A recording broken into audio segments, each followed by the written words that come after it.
अशी प्रमोद ठाकरे. मी मोबाईल बद्दल 5-6 वाक्य सांगणार आहे. मोबाईल आपल्या खूप कामी येते. मोबाईलवर आपण फोन लावतो.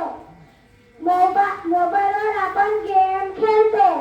मोबाईलवर आपण स्वयंपाक शिकतो.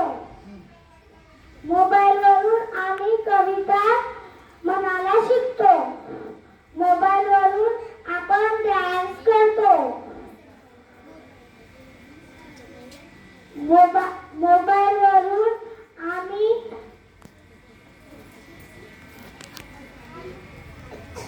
अभ्यास करतो. मोबाईलवरून आम्ही पाऊन लिहितो. मोबाईलवरून आपण चित्र काढतो. असे म्हणून मी आपले 5-6 शब्द